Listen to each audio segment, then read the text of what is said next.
Hello student.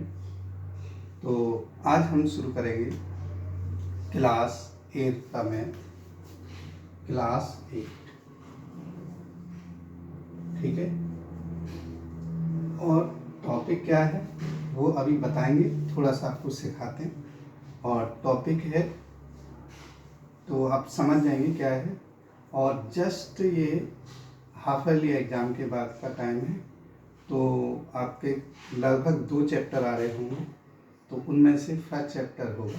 ठीक है, तो आप मुझे ये बताइए, सब सीखिए पहले क्या चीज़ होती है क्या नहीं होती। जब तक आपको ये चीज़ें आएंगी तब तक जो है आप उसे सीख नहीं सकते। जैसे आप ये बताएंगे कि जैसे मैं यहाँ कहूँ कि 2 इंटू 2, तो आपको सिखाया गया कि 2 एक पावर और एक पावर 2 हो जाएगी, है ना, 1 2, तो ये हो जाएगा। अगर ये कहा जाए 2 into 2 into 2 into 2 into 2 same value है 2 2 2, तो ये कितने 4, तो ये 4 हो गया। ठीक है, अगर ऐसे 3 के बारे में कहा जाए 3 इंटू 3 इंटू 3 और इंटू 3, तो आप कहेंगे कि 3 की पावर 4 हो गए, है ना। अब बात आती है कि कोई भी डिजिट ऐसे हो तो इनको क्या करते हैं 1 2 3, इसमें सेम वैल्यू होना बहुत जरूरी है। ठीक है, जब सेम वैल्यू हो तो हम उनके काम करते हैं और ऊपर लिख देते हैं। इसको हम जो है क्या बोलते हैं, इसको जो है, क्योंकि ये इस पे पावर 3 से रिलेटेड है। अगर आपसे कहा जाए 5 इंटू 5 इंटू 5 इंटू 5, इस तरह से कहा जाए तो आप करेंगे 5 की पावर 4। मगर अगर आपसे कहा जाए 2 इंटू 3, तो इसमें आप ना तो 2 की पावर कुछ लिख सकते, है ना, 2 लिख सकते, और ना ही 3 की पावर 2 लिख सकते, क्योंकि इसके बेस अलग अलग है। बात समझ में आ रही है। तो ये हम कब करते हैं, जब एक जैसी वैल्यू हो। ये बात समझ में आ रही। जब एक जैसी वैल्यू हो तो हम इसे इस तरह से सॉल्व करते हैं। इसका मतलब हुआ कि आप इसको जब भी लिखें कि सेम वैल्यू इनमें कोई अलग अलग नहीं है। अगर ये आ जाए 2 की पावर 1 इंटू 2 2 इंटू 2 3, अब क्या करेंगे, क्योंकि हमने 1 1 1 काउंट कर लिया, यहाँ 1 2 3 है, तो हम क्या करते हैं इन पावरों को प्लस कर देते हैं। 1 प्लस 2 प्लस 3, तो कितना आ जाएगा 2 की पावर 6। ये बात समझ में आ रही है। अब देखिए ये जो जितने भी वैल्यू है, जहाँ जैसे 2 2 3 3 5 5, ये सब कहलाते हैं बेस। तो इसमें 2 क्या होगा, 2 होता है बच्चों बेस, और 6 जिसे आप कहते हैं 2 की पावर 2 रियलाइज्ड पावर 6, तो इसे बोलते हैं एक्सपोनेंट। क्या होता है, एक्सपोनेंट। तो हमारे जो टॉपिक का नाम है क्या है, आप बताइए, एक्सपोनेंट एंड पावर्स। क्या है टॉपिक, है एक्सपोनेंट एंड पावर्स। ठीक है, इसके जो है ये सब लगभग 6 क्लास में भी होता है, 7th में 8th में, और CBSE ICSE में 9th में भी होता है। तो आप इसे पढ़ेंगे। कैसे पढ़ेंगे, इसके कुछ रूल होते हैं, लॉ ऑफ एक्सपोनेंट्स बोलते हैं उसे। ठीक है, तो वो सारी चीजें बताएंगे। तो हमारा टॉपिक है ये एक्सपोनेंट एंड पावर। एक्सपोनेंट समझ गए कि इसमें क्या होता है, कौन सा एक्सपोनेंट, किसी एक्सपोनेंट कहते हैं। जैसे आपसे पूछा जाए कि आप बताइए 2 2 की पावर 7 है, तो इसमें बेस कौन सा है, तो आप बताएंगे 2 है। एक्सपोनेंट कौन सा है, आप कहेंगे 7 है। अगर आपसे कहा जाए 3 की पावर 6 है, तो आप कहेंगे इसमें बेस है, बताइए बेस कितना 3 और एक्सपोनेंट है 6। बात समझ में आ रही है?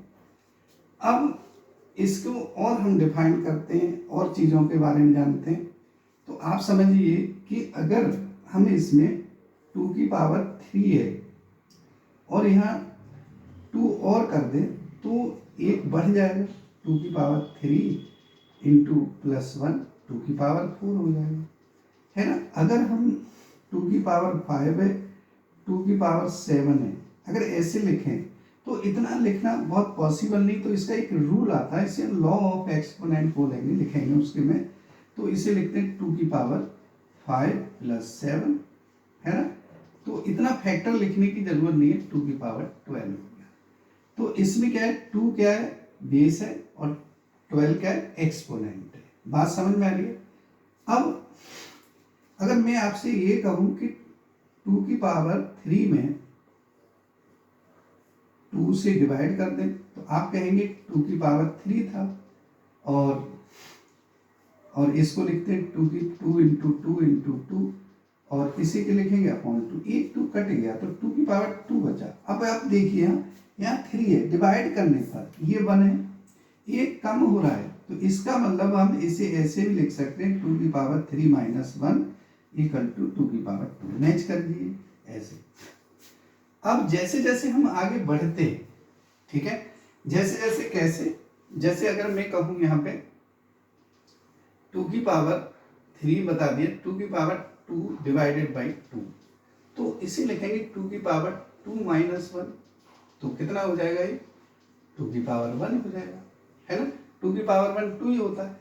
अगर 2 अपॉन 2 है, ठीक है, तो 2 की पावर 1 माइनस 1, इसे कट करें तो ये कितना आता है 1 और ये होता है 2 की पावर 0। तो 2 की पावर 0 किसके बराबर हो जाएगा 1 के। ये 2 की power 0 is equal to 1।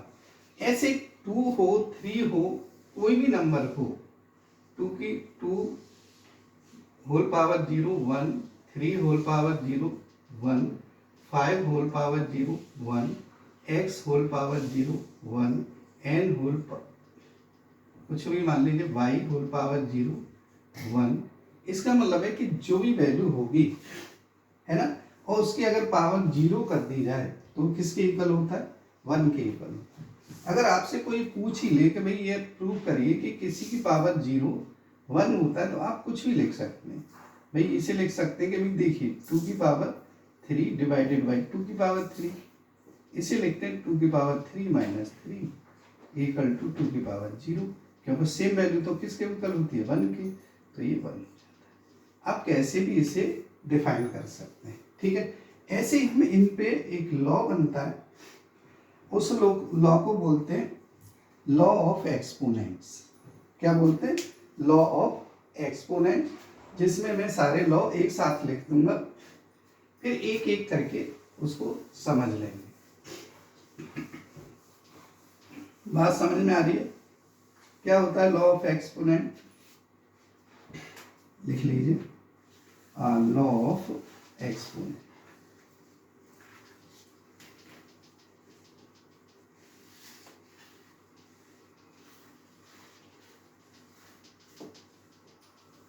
Law of exponents में आप देखेंगे कि नंबर 1 ए की पावर एन एम या ए की पावर एन सेम बेस हो तो ये क्या होता है ए की पावर एम प्लस एन हो जाता है। नंबर 2 अगर जरूरी नहीं है कि 2 हो 3 हो तो प्लस होती जाएगी, 2 को हम यूज करते हैं ए की पावर एम डिवाइडेड बाई ए की पावर एम, या आप कह सकते हैं ए की पावर एम डिवाइडेड मतलब एन, ऐसे तो ए की पावर एम माइनस एन, ठीक है। सेम बेस होना बहुत जरूरी है। नंबर 3 अगर कहीं पे ऑर्डर देखिए आपकी बुक का और इसका अलग हो सकता है, पर ये नहीं है कि जो है हर बुक में अलग अलग दे रखे हैं कि भाई किसी में कोई कुछ है किसी में कुछ है, तो ये नहीं है कि आप ये सोचें कि भाई सर ने कर दिया अलग ऑर्डर लिख दिया तो गलत है, ऐसा गलत नहीं होता। कि मान लीजिए अब इस पावर को पावर पे पावर कर दी जाए, ए की पावर m इंटू ए की पावर n। तो जब पावर पे पावर हो तो क्या होता है, इन पावरों का आपस में मल्टीप्लाई हो जाता है। जैसे मैं बताऊंगा कैसे। जैसे ये है ए की पावर m इंटू n, पहले लिखवा देता हूँ जो भी रूल हैं 4-5 उससे लिखवा देता हूँ। अगर नंबर 4 की मान लीजिए a अपॉन b की पावर m हो, ठीक है, तो 4 a की पावर m हो जाएगा और b की पावर भी m हो जाएगा। बात आती है, मैंने चलो डिवाइड का लिख दिया, नंबर 5 अगर कहीं a cross b whole power m हो तो इसमें भी a की पावर m इंटू b की पावर m ही रहेगा। बात क्लियर हो रही है ना कि भाई इसमें अलग अलग पावरें हो जाती हैं जब वैल्यू क्या हो, डिफरेंट हो। ठीक है, बताइए कुछ समझ में ना आ रहा हो तो इस तरह से आप देखेंगे